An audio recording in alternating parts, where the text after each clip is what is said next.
Hi எல்லாருக்கும் வணக்கம். நம்ம அழகே அழகு சீரியலில் தங்கராஜ் குடி போதையில் ஒரு முக்கியமான உண்மையை போதையில் ஒளறிடுறாரு. இந்த உண்மையை நம்ம அழகுமதியால் நிரூபிக்க முடியுமா? தெரிஞ்சுக்கிறதுக்கு முன்னாடி இந்த வீடியோக்கு ஒரு லைக் போட்டுக்கோங்க. ஸோ பார்த்தீங்கன்னா தங்கராஜ் வீட்டில் இருக்கிற நம்ம அழகுமதிக்கு மலரக்கா தங்கிட்ட பேசுறியே அப்படின்னு ரொம்ப கவலையாக இருக்குது. இந்த நேரத்தில் தான் அழகுமதி உன்னோட அப்பா அம்மா வந்திருக்காங்க பாரு, கீழே இறங்கி வா அப்படின்னு தங்கராஜ் கூப்பிட்றாரு. சார், என் பொண்ணை நீங்கள் இங்கே கூட்டிகிட்டு வந்தது ரொம்ப சந்தோஷம் சார். மாப்பிள்ளையோட சண்டை போட்டு வீட்டுக்கு வந்த உடனே அவங்க 2 பேருக்குள்ளே பிரிவு பெருசாயிருமோன்னு சங்கடப்பட்டோம். நீங்கள் 2 பேரையும் சேர்த்து வைக்கிறதுக்காக உங்கள் வீட்டுக்கே கூட்டிகிட்டு வந்திருக்கீங்க. நேற்று நைட்டு நீங்கள் கால் பண்ணி உங்கள் பொண்ணை உங்கள் வீட்டுக்கே கூட்டிகிட்டு போங்க அப்படின்னு பட்டுன்னு சொன்ன உடனே எனக்கு ரொம்ப கவலையாயிடுச்சு சார். என் பொண்ணு ரொம்ப செல்லமாக வளர்த்தோம். ஆனால் அந்த வீட்டில் வாசலில் உட்கார வச்சுருக்காங்க அப்படிங்கிறத பார்த்த உடனே இவளோட வாழ்க்கையே வீணாக போயிருமோன்னு நினச்சோம். உங்கள் வீட்டுக்கே கூட்டிகிட்டு வந்து சுரேஷையும் அழகுமதியும் பார்த்துக்கிறத நினைக்கிறப்ப ரொம்ப சந்தோஷமாக இருக்குது சார். உங்களுக்கு நான் எப்போவுமே நன்றி கடன் பட்டிருக்கேன் சார் அப்படின்னு இந்த ராமமூர்த்தி தங்கராஜ்கிட்ட பேசிக்கிட்டு இருக்க. அதெல்லாம் பெருசாகவே எடுத்துக்காதீங்க ராமமூர்த்தி. நான் பண்ணி வச்ச கல்யாணம் அப்படி விட்டுருவேனா? ஆனால் உங்களை இப்போ இங்கே எதுக்கு வர சொல்லியிருக்கேன் தெரியுமா? என்ன நடந்துச்சுன்னு தெரியுமா ராமமூர்த்தி அப்படின்னு தங்கராஜ் ஆரம்பிக்க, என்ன சார் நடந்துச்சு அப்படின்னு ராமமூர்த்தி ஒன்றுமே தெரியாமல் கேட்க, உங்கள் பொண்ணு அம்பத்தூர் போலீஸ் ஸ்டேஷனுக்கு போய் சுரேஷுக்கு எதிராக சுரேஷ் மேலேயே கம்ப்ளைண்ட் கொடுத்துருக்கா அப்படின்னு இப்போ தங்கராஜ் சொல்ல, என்ன சார் சொல்கிறீங்க? என் பொண்ணு காலேஜுக்கு போகிறேன்னு தான் சார் காலையில் கிளம்பி போனா அப்படின்னு ராமமூர்த்தி ஒன்றுமே தெரியாமல் கேட்க, இதோ உங்கள் பொண்ணே வந்துட்டா, அவள்கிட்டே விசாரிங்க. சுரேஷோட நல்லா வாழணுங்கிற எண்ணம் இருந்தால் ஏன் முன்னாடியே உங்கள் பொண்ணுக்கு புத்திமதி சொல்லுங்கள் ராமமூர்த்தி. நான் வாழ வைக்கிறது பெருசு இல்லை, அந்த வாழ்க்கையை நான் சொல்லி கொடுக்குறத கரெக்டாக எடுத்துக்கிட்டு இவ தான் வாழணும் அப்படின்னு தங்கராஜ் சொல்ல, சார் அதெல்லாம் என் பொண்ணு சொன்னால் புரிஞ்சுக்குவா சார். ஏதோ அங்கே மாமனாரும் மாமியாரும் மன்னிப்பு கேளுன்னு சொன்னதுனால பிடிவாதமாக இருந்துட்டா சார். என் பொண்ணு இனிமேல் இந்த மாதிரிலாம் செய்ய மாட்டா அப்படின்னு ராமமூர்த்தி தங்கராஜ்கிட்ட கேட்ச, அப்பா என்ன நடந்துச்சுன்னே உங்களுக்கு தெரியாதுப்பா, நீங்கள் என்னப்பா எங்கே கூப்பிட்டாலும் வந்துடுறீங்க அப்படின்னு நம்ம அழகுமதி கேட்க, தங்கராஜ் நீ அப்பா அம்மா சொல்கிறத கொஞ்சம் காது கொடுத்து கேளுமா. என்ன சொல்கிறோமோ பெரியவங்க சொல்கிறது உன் நல்லதுக்கு தான். அவங்க சொல்கிறத கேட்டு அதுபடி நடந்துக்கோ. சுரேஷோட ஒன்றை குடும்பம் நடத்த பாரு அப்படின்னு தங்கராஜ் சொல்லிட்டு ராமமூர்த்தியையும் காஞ்சனாவையும் நல்ல விதமாக கவனித்து சாப்பிட வச்சும் அனுப்புகிறாரு. ஏதோ மாமியார் வீட்டில் வந்தால் காஃபி கூட கொடுக்காம வந்த வேலை முடிஞ்சிருச்சுல கிளம்புங்க அப்படின்னு சொன்ன மாதிரி இந்த வீட்டில் ராமமூர்த்தியை அப்படி தங்கராஜ் அனுப்பாமல் இருந்ததில் அழகுமதிக்கு கொஞ்சம் மனசு நிம்மதியாக இருக்குது. இப்போ தான் சுரேஷ் ரொம்ப கோவமாக ரேவதி வீட்டுக்கு வராரு. என்ன மாமா அங்கேயே இருந்திருக்கலாம்ல, இங்கே எதுக்கு மாமா இவளை கூட்டிகிட்டு வந்து என்னையும் இங்கே வர வச்சுருக்கீங்க, இவளை திருந்தவே மாட்டா மாமா அப்படின்னு தங்கராஜ்கிட்ட சுரேஷ் சொல்ல, நாங்கள் சொல்லி வச்சுருக்கோம் சுரேஷ், இனி மதி உன் கூட சேர்ந்து சந்தோஷமாக குடும்பம் நடத்துவா, உங்ககிட்ட கொஞ்சம் பேசணும், உங்கள் அக்கா சமைச்சு வச்சுருக்காளாம், போய் சாப்பிட்டுட்டு நம்ம வழக்கமான ரூமுக்கு வந்துடும் அப்படின்னு சொல்லி தங்கராஜ் சொல்ல, மாமா அப்படின்னு சுரேஷ் ரொம்ப சந்தோஷமாக ரேவதி கிட்ட சாப்பாடும் கேட்டுட்டு நேராக தங்கராஜ் இருக்கிற ரூமுக்கே போகிறாரு. தங்கராஜ் எதுக்காக அந்த ரூமுக்கு வர சொல்லியிருக்காரு தெரியுமா? சுரேஷோட சேர்ந்து குடிச்சு கும்மாளம் அடிக்கிறதுக்கு. சுரேஷ் தங்கராஜை பார்த்தோன்னே, மாமா ஏற்கனவே ஒரு கல்யாணம் ஆன 2ஆம் நாளே குடிச்சிட்டு போனேன்ல மாமா, இவ வெளியே போய் படுத்து அப்பா கிட்ட செம்ம திட்டு வாங்க வச்சிட்டா, எங்கே இனிமேல் குடிக்கவே முடியாதோ அப்படின்னு நினச்சிட்டு இருந்தேன் மாமா. நல்ல வேலை நீங்கள் செம்ம ஐடியா பண்ணியிருக்கீங்க மாமா, இதில் இருக்கிற நிம்மதி வேறு எதில் கிடைக்கும் மாமா, ஊற்றுங்க மாமா அப்படின்னு சொல்லி தங்கராஜோட குடிக்க, டேய் மச்சான் இங்கே தாண்டா உங்ககிட்ட கொஞ்சம் ஃப்ரீயாக சொல்ல முடியும், உங்ககிட்டையும் கொஞ்சம் பேச வேண்டியிருக்கு. கல்யாணம் ஆன பொண்ணை இப்படியா நீ தனியாக ரூமில் படுக்க வச்சுருப்ப? எல்லாம் செய்ய வேண்டியதெல்லாம் முறையாக செய்யணும், அப்போ தான் பொண்ணுங்களாம் நம்ம வழிக்கு வருவாங்க. நீ ஒரு பக்கம் மூஞ்ச திருப்பிக்கிட்டு அவள் ஒரு பக்கம் மூஞ்ச திருப்பிக்கிட்டு நான் சொல்கிறத கேட்கல நான் செய்கிறத செய்யலை அப்படின்னு நீ அவகிட்ட எப்போ பாரு சண்டை போட்டுக்கிட்டே இருந்தா அவளை எப்படா வழிக்கு கொண்டு வர்றது? ட்ரிப்பு போனீங்களே அங்கேயாவது சந்தோஷமாக இருந்தீங்களா? டேய் மச்சான் நீ அவகிட்ட போனாலே கொஞ்சம் பம்முற, இதை ஏற்றிக்கிட்டு போ, அவகிட்ட நடக்க வேண்டியதெல்லாம் நடக்கும், அதுக்கப்புறம் பாரு உங்ககிட்ட பொட்டி பாம்பா அடங்கி கிடப்பா அப்படின்னு இந்த தங்கராஜ் தப்பாக சுரேஷுக்கு சொல்லி கொடுக்குறாரு. கொஞ்ச நாள் விட்டுருந்தீங்க, மறுபடியும் ஆரம்பிச்சிட்டிங்களா? ஏங்க அவனையும் போட்டு கெடுத்துக்கிட்டு இருக்கீங்க அப்படின்னு இப்போ ரேவதி ஆஃப் பாயிலோட உள்ளே வராங்க. சுரேஷ் இவர் பேச்சை கேட்டு உன் வாழ்க்கையை கெடுத்துக்காதரா, ஏற்கனவே அந்த பொண்ணோட சண்டை போட்டிருக்க, இப்போ குடிச்சிட்டு மறுபடியும் ரூமுக்குள்ளே போய் ரொம்ப பெரிய சண்டையாயிர போதுரா அப்படின்னு ரேவதி சுரேஷ்கிட்ட சொல்ல, அதெல்லாம் இல்லைக்கா, அவகிட்ட ரூமுக்கு போனாலே நிம்மதியாக போயிருங்க்கா. அவளை வீட்டை விட்டு துரத்துன அன்னைக்கு தான் நிம்மதியாக தூங்கினேன். இப்போ இதை ஏற்றிட்டு போனாதான் எனக்கு தூக்கமே வரும். இவளையும் என்னையும் எப்போ கல்யாணம் பண்ணி வச்சாரோ மாமா, என் நிம்மதி சந்தோஷம் எல்லாம் போயிருச்சு. இதை மட்டும் ஏற்றிக்கிறேங்க்கா, நீ எதுவும் சொல்லாதக்கா அப்படின்னு சுரேஷ் ரேவதி கிட்ட சொல்ல, சரியாக சொன்னடா மச்சான், பொண்ணுங்களை அடக்கி வைக்கணும். நானும் தான் தினம் குடிக்கிறேன். நான் குடிக்கிறதுக்கு உங்கள் அக்கா ஆஃப் பாயிலு சிக்கன் 65 எல்லாம் பொரிச்சிட்டு வரல. நீ அந்த மாதிரி மாற்றிக்கடா. மாமா அங்கே அப்பா இருக்காரு மாமா, அண்ணன் பாக்கியராஜ் ரொம்ப நல்ல பிள்ளை. அந்த வீட்டில் நான் மட்டும்தான் குடிக்கிறேன்னு தெரிஞ்சா வீடே 2 பண்ணிடுவாங்க. இதில் இவ வேற அன்னைக்கு நான் குடிச்சிட்டேன்னு சொல்லி வெளியே ஹாலில் வந்து படுத்து எல்லாருக்கும் தெரிய வச்சிட்டா மாமா. போதும் மாமா, 4 ரவுண்ட் ஆயிடுச்சு. இதுக்கு மேலே போட்டேன்னா காலையில் டியூட்டிக்கு கிளம்ப முடியாது மாமா. காலையில் எப்படி தான் போதை இறங்க போதோ தெரியல.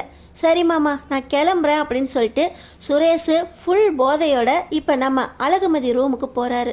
நம்ம அழகுமதி ஃபுல்லாக குடிச்சிட்டு வர சுரேஷை பார்த்த உடனே செம்ம கோவத்தோட, இங்கே வந்து எதுக்கு குடிச்சிக்கிட்டு இருக்கீங்க, உங்களுக்கு ஊற்றி கொடுக்குறதே உங்கள் மாமா தானா அப்படின்னு கேட்க, என்ன கேள்வி கேட்க நீ யாரடி, நீ பேசுனா நான் பேசுவேன், நீ செஞ்சா நானும் செய்வேன் அப்படின்னு மல்லுக்கு நின்னில, இப்போ குடிச்சிட்டு வந்திருக்கேன், நீயும் போய் குடிடி அப்படின்னு இந்த சுரேஷ் போதையில் தள்ளாடிக்கிட்டே சொல்ல, நான் என்ன முட்டாளா, குடிச்சா உடம்பு கெட்டு போயிடும்னு தெரிஞ்சே குடிக்கிறேன்னா முட்டாளா, அப்போ குடிச்ச நான் முட்டாளாடி.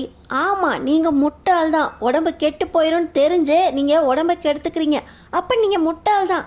நான் எதுக்கு தெரிஞ்சே என் உடம்பை கெடுத்துக்கணும், நீங்கள் இங்கே படுங்க, நான் வெளியே போகிறேன் அப்படின்னு சொல்லி நம்ம அழகுமதி கிளம்ப, போடி போ, அங்கே இருந்த மாதிரி எங்கள் அப்பா இங்கெல்லாம் இல்லை, உன்னை உள்ளே அனுப்பிட்டு மறுபடியும் என்ன வெளியே துரத்துறதுக்கு, நான் இந்த ரூமில் தான் படுப்பேன், இதோ இப்படி காலை நீட்டிக்கிட்டு தான் படுப்பேன் அப்படின்னு சொல்லி சுரேஷ் போதையில் அப்படியே கட்டில் மல்லார நம்ம அழகுமதிக்கு என்ன பண்ணுறதுனே தெரியல.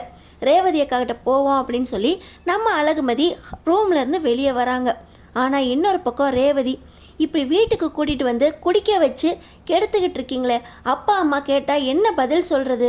அந்த பொண்ணு ஏற்கனவே சுரேஷ்கிட்ட சண்டை போட்டு தான் போலீஸ் ஸ்டேஷன் வரைக்கும் போயிருக்கு. இப்போ 2 பேரையும் ஒன்றா சேர்த்து வைக்கிறேன்னு இங்கே கூட்டிகிட்டு வந்து இங்கேயும் பெரிய சண்டை பண்ணிடுவீங்க போல இருக்கே, எனக்கு பயமாக இருக்குது, நீங்கள் குடித்தது போதும், எந்திரிச்சு வாங்க அப்படின்னு சொல்ல, தங்கராஜ் இன்னும் 2 ரவுண்டு போட்டுட்டு நான் எந்திரிக்கிறேன், என்னை ரூமுக்கு கூட்டிகிட்டு போ அப்படின்னு சொல்லி தங்கராஜ் குடிச்சிக்கிட்டு இருக்க. இப்போ ரேவதி பார்த்திங்கன்னா கிச்சனுக்கு போய் இன்னும் 2 ஆஃப் பாயில் போடுறதுக்காக வராங்க. அந்த நேரத்தில் ரேவதியை பார்த்து நம்ம அழகுமதி, என்னக்கா அவங்க குடிக்கிறாங்கன்னு நீங்கள் ஆஃப் பாயில் போட்டு கொடுத்துட்ருக்கீங்க, எங்கள் வீட்டில் கல்யாணம் ஆனதுக்கப்புறம் சுரேஷ் குடிச்சிட்டு வந்தான் அப்படின்னு மாமாவும் அத்தையும் சுரேஷை ஒரு வழி பண்ணிட்டாங்க. மாமாவுக்கும் அத்தைக்கும் குடிக்கிறதே பிடிக்காது அப்படின்னு மலரக்கா சொன்னாங்க. இவர் என்ன தங்கராஜ் அண்ணனோட சேர்ந்து குடிச்சிக்கிட்டு இருக்காங்க, தங்கராஜ் அண்ணன் குடித்தா உங்கள் அத்தை திட்ட மாட்டாங்களா அப்படின்னு நம்ம மதி கேட்குறாங்க. அவங்களா ஆம்பளைங்கன்னா அப்படி இப்படி இருக்க தான் செய்வாங்க, நீ பொண்டாட்டி தானே, பொறுத்துப்போ, அவனுக்கு என்னென்ன வேணும்னு கேட்டு செய்ய அப்படின்னு நம்மளுக்கு தான் ஆர்டர் போடுவாங்க. ஆம்பளை பிள்ளைய அப்படி தான் நிறைய பேர் வளர்த்து வச்சுருக்காங்க மதி. ஆனால் பொண்ணுங்க நம்ம தான் பொறுத்து போனோம் அப்படின்னு கல்யாணம் பண்ணி வச்சிடுறாங்க. பொறுத்து போகணும்னு கேட்டு கேட்டு நம்மளுக்கு எல்லாமே வாழ்க்கையே சலிச்சு போயிடுது. ஒரு கட்டத்தில் பொறுமையை இழந்து பார்க்குறப்போ நம்ம வாழ்க்கை நம்ம கையில் இருக்கிறது இல்லை மதி.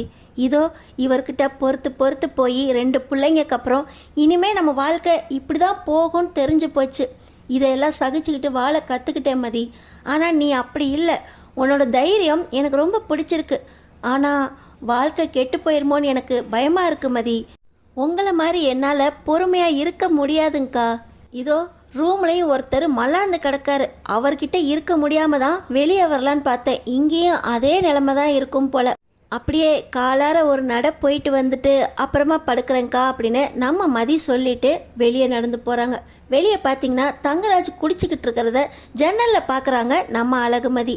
இப்போ ரேவதி தங்கராஜ் கிட்ட, என்னங்க சுரேஷையும் மதியையும் ஒன்றா சேர்ந்து சந்தோஷமாக வாழ வைக்கிறேன்னு சொல்லி இப்படி நாளே ஒவ்வொருத்தரும் தனித்தனியாக இருக்கிற மாதிரி பண்ணிட்டீங்க. சுரேஷ் குடிச்சிட்டு போய் அடாவடி பண்ணி மதி வெளியவே வந்துருச்சு, எந்திரிச்சு வாங்க போதும் அப்படின்னு சொல்லி நம்ம ரேவதி கூப்பிட, ஏய் நீ ரொம்ப அழகாக இருக்கடி, உன்னை எவ்வளோ சந்தோஷமாக ஆசைப்பட்டு கல்யாணம் பண்ணேன் தெரியுமா, நீ தான் வேணும்னு நான் கல்யாணம் பண்ணேன். ஆனால் என் தங்கச்சியும் பாக்கியராஜ் மேலே உயிரையே வச்சுருந்தா, நீ தான் வேணும் அப்படின்னு சொன்னான். ஆனால் பாக்கியராஜ் தான் அந்த மலரை கல்யாணம் பண்ணிக்கிட்டு என் தங்கச்சியை நட்டாத்தில் விட்டுட்டான். என் தங்கச்சி சாவறதுக்கு காரணமான அந்த பாக்கியராஜை சும்மா விட மாட்டேன் அப்படின்னு இப்போ தங்கராஜ் புலம்ப இந்த நேரத்தில் தங்கராஜோட அம்மா வராங்க. என்னடா ஐஸ்வர்யாவை பற்றி புலம்ப ஆரம்பிச்சிட்டியா? செய்கிறதெல்லாம் செஞ்சுட்டு இந்த கதையவே நீ எத்தனை நாள் தான் சொல்லிகிட்டு இருப்பா அப்படின்னு சொல்லி தங்கராஜோட அம்மா சொல்ல, ரேவதி நீ போ, என் பையன்கிட்ட நான் பேச வேண்டியிருக்கா அப்படின்னு சொல்லி தங்கராஜோட அம்மா தங்கராஜ் ரூம்லேயே இருக்க ரேவதியை வெளியே தள்ளி கதவையும் மூடிடுறாங்க. இதெல்லாம் பார்த்துக்கிட்டு இருக்க அழகுமதி, அம்மாவும் பையனும் இந்த குடி போதையில் என்னத்தை பேச போகிறாங்க, இவங்களும் சேர்ந்து குடிக்க போகிறாங்களோ அப்படின்னு சொல்லி நம்ம அழகுமதி பார்த்துக்கிட்டு இருக்காங்க. டேய் தங்கராஜ், உன் தங்கச்சி பண்ண விஷயம் மட்டும் வெளியே வந்துச்சு, நம்ம குடும்ப மானமே போயிடும். கல்யாணம் நிச்சயம் பண்ண இந்த நேரத்தில் ஏடா கூடமா அவள் பண்ண வேலைக்கு அவளுக்கு சரியான தண்டனை கொடுத்தோம். ஆனால் அவள் இப்படி செத்து போயிடுவான்னு நினச்சி கூட பார்க்கல. ஆனாலும் அவள் செத்து போனதுக்கப்புறம் எனக்கு கூட கண்ணீர் வந்துச்சுரா. ஆனால் அவள் செத்தது ஒரு விதத்தில் ரொம்ப நல்லது தான். அம்மா, பாக்கியராஜ் ஐஸ்வர்யா கட்டியிருந்தா சந்தோஷமாக இருந்திருப்பாம்மா. பாக்கியராஜுக்கிட்ட அந்த மலர் என்ன அடாவடி பண்ணுறா தெரியுமா? பாக்கியராஜ் அவன் பொண்டாட்டி மடியிலே விழுந்து கிடக்குறான். ஐஸ்வர்யா வாழ வேண்டிய வாழ்க்கையை அந்த மலர் வாழ்ந்துக்கிட்டு இருக்கா. என்னடா இன்னும் நீ பேசிக்கிட்டு இருக்க? அந்த ஐஸ்வர்யா தான் எவன் கூடயே தான் வாழ போகிறேன் அப்படின்னு சொல்லி ஃபோட்டோவை காட்டிக்கிட்டு ஓடி போகிறதுக்கு ரெடியாக இருந்தால. துணிமணி நகை நட்டு எல்லாத்தையும் எடுத்து வச்சு பேக் பண்ணிக்கிட்டு இருந்த நேரத்தில் நம்மக்கிட்ட மாட்டிக்கிட்டா. ஏதோ நான் சொல்லியும் கேட்கவே இல்லை. என் கண்ணீரை பார்த்து கூட அந்த ஐஸ்வர்யா திருந்தவே இல்லை. நீ ஒரு அடி அடித்த உடனே விழுந்தா பாரு, எனக்கு அவ்வளோ சந்தோஷம். அவ்வளோ நேரமாக கெஞ்சிக்கிட்டு இருக்கேன், ஒரு செல்லு கேட்க மாட்டேங்கிறான். காதல் தான் முக்கியம் அப்படின்னு அவன் கூட ஓடி போகிறதுக்கு ரெடியாக இருந்தா. அவகிட்ட கெஞ்சினதுக்கு நீ அடித்த உடனே அவள் விழுந்த உடனே ரொம்ப சந்தோஷப்பட்டேன்டா. ஆனால் அந்த ஒரு அடிக்கே போய் அவள் விழுந்து செத்து போயிட்டாளேடா. அப்பப்பா, அவளோட இந்த கொலையை சூசைடாக மாற்றுறதுக்குள்ளே எங்கே மாட்டிக்குவோமோன்னு பயந்துட்டேன்டா. அவள் செத்து 6 வருஷம் ஆச்சு. நல்ல வேலை, இன்னமும் அந்த நிமிஷம் நினச்சா பயமாக இருக்குது தங்கராஜ். எங்கே நீ குடிக்கிறப்பெல்லாம் ஐஸ்வர்யாவை பற்றி பேசி அவள் மேலே இருக்க பாசத்தில் கூடி போதையில் நீ தான் கொலை பண்ணிட்டா அப்படின்னு ரேவதிக்கிட்ட உளறி வச்சிருவியோன்னு பயமாக இருக்குது. நீ ஐஸ்வர்யாவை பற்றியே நினைக்காத. இவள் வீட்டுக்கு போகிறதையும் நிறுத்து. ஏன்னா பாக்கியராஜ் மூஞ்ச பார்க்கும் போதெல்லாம் உனக்கு ஐஸ்வர்யாவோட வாழலையேங்கிற எண்ணம் தான் வருது. அதுக்காக பாக்கியராஜை போட்டு அடிக்கிற. ஆனால் உன் தங்கச்சி மேலே இருக்க கோவத்தை பாக்கியராஜ் அடித்து தீர்த்துக்கலாம். ஆனால் உன் தங்கச்சி மேலே இருக்க கோவத்தில் இந்த கொலையை நான் தான் பண்ணினேன் அப்படின்னு எங்கே யார்கிட்டையாவது உளறிடுவியோ, குடி போதையில் எல்லாத்தையும் உளறிடுவியோன்னு எனக்கு பயமாக இருக்குது. இப்போ கூட நீ ஐஸ்வர்யாவை பற்றி ரேவதிக்கிட்ட பேசும்போது எங்கே நீ தான் கொலை பண்ணிட்டு அப்படின்னு உளறுவியோன்னு பயமாயிடுச்சு. இதில் போலீஸ்காரன் சுரேஷை வேற அப்பப்போ கூட்டி உட்கார வச்சு குடிச்சிக்கிட்டு இருக்க. அவங்கிட்ட மட்டும் தயவு செஞ்சு ஐஸ்வர்யாவை பற்றி பேச ஆரம்பிச்சிடாத. அப்புறம் நடந்த கதை எல்லாம் வெளியே வந்துடும். போதையில் தான் நீ என்ன சொல்கிற ஏது சொல்கிறேன்னே உனக்கே தெரியாதே. குடி போதையில் உன் தங்கச்சி ஐஸ்வர்யாவை நீ தான் அடித்து கொன்னா அப்படின்னு யார்ட்டையும் ஒளிரக்கூடாது அப்படின்னு நீ குடிக்கிறப்பெல்லாம் பக்கத்தில் உட்காந்து ரேவதியை கண்காணிச்சிக்கிட்டு இருக்க. போதுண்டா நீ குடித்தது, எந்திரிச்சு போடா அப்படின்னு சொல்லி இந்த தங்கராஜோட அம்மா சொல்ல, அம்மா ஐஸ்வர்யா பண்ணதுக்கு அவளை கொன்னதெல்லாம் சரிதாம்மா. ஆனால் ஐஸ்வர்யா மேலே இந்த தங்கராஜ் எவ்வளோ பாசம் வச்சுருந்தான்னு தெரியுமா? அவள் இப்படி எவனோ ஒருத்தனோட ஓடி போயிடுவா அப்படின்னு தெரிஞ்ச உடனே கோவத்தில் அடிச்சிட்டேன். இன்னும் கொஞ்ச நாள் பொறுமையாக இருந்திருந்தேன்னா அவளை அவங்கூடயே சேர்த்து வச்சு சந்தோஷமாக வாழ வச்சுருப்பேம்மா. தங்கராஜ் தப்பு செஞ்சிட்டாம்மா அப்படின்னு தங்கராஜ் அழுக. டேய், நீ தப்பெல்லாம் பண்ணலை. அவன் எப்படிப்பட்டவன் தெரியுமா? கொஞ்சம் கூட அந்தஸ்துக்கும் நம்ம ஜாதிக்கும் ஒத்தே வரமாட்டான். அவனெல்லாம் கட்டிக்கிறதுக்கு இப்படி கொலை பண்ணதான் சரி அப்படின்னு சொல்லி தங்கராஜோட அம்மா ரொம்ப கோவத்தோடு பேச, தங்கராஜுக்கு ஐஸ்வர்யா பிடிக்கும்மா அப்படின்னு தங்கராஜ் உளறிக்கிட்டே மயங்கி சரியா, ஏய் ரேவதி வா, உன் புருஷனை கூட்டிகிட்டு ரூமுக்கு போ அப்படின்னு தங்கராஜோட அம்மா ரேவதியை கூப்பிட்டு தங்கராஜை கூட்டிகிட்டு போக சொல்கிறாங்க. தங்கராஜ் ஃபுல் போதையில் இருக்க ரேவதி தான் மயக்கத்தோட அப்படியே ரூமுக்கு கூட்டிகிட்டு போகிறாங்க. இதையெல்லாம் நம்ம அழகுமதி ஜன்னல் வழியாக பார்க்குறாங்க. நம்ம கொடைக்கானல் ட்ரிப்பு போயிருந்தப்போ கூட இதை பற்றின பேச்சு வந்துச்சே. தங்கராஜோட தங்கச்சி சாவுக்கு காரணமே பாக்கியராஜ் தான் அப்படின்னு சட்டையை பிடிச்சி அவரை அடிக்க வந்துங்களப்போ கூட பாக்கியராஜ் மாமா ஒரு கேள்வியும் கேட்காம அப்படியே நின்னார். கொலையும் பண்ணிட்டு அடுத்தவங்க மேலே பழிய போட்டதும் இல்லாமல் இத்தனை வருஷமாக பாக்கியராஜ் மாமாவை குற்ற உணர்ச்சியில் சங்கடப்பட வச்சுட்டு இவங்க கொலை பண்ண அந்த குற்ற உணர்ச்சி இல்லாமல் சந்தோஷமாக வாழ்ந்துக்கிட்டு இருக்காங்க. இது தெரியாமல் அந்த குடும்பமே தங்கராஜ் தங்கராஜ் அப்படின்னு மாப்பிள்ளையே தூக்கி வச்சு கொண்டாடிக்கிட்டு இருக்காங்க. நம்ம வீடியோ எடுத்ததெல்லாம் சர்தான், ஆனால் குடி போதையில் இவங்க பேசிக்கிட்டு இருக்கிறத சட்டம் நம்புமா அப்படின்னு நம்ம அழகுமதி யோசிச்சுக்கிட்டு இருக்கும்போதே சுரேஷ், ஏய் அழகுமதி, உன்னை சும்மா விட மாட்டேன் அப்படின்னு சொல்லி போதையில் உளறிக்கிட்டு இருக்க. இவர் போதையில் இருக்காரு. இவர்கிட்ட சொன்னால் சரியாக இருக்குமா?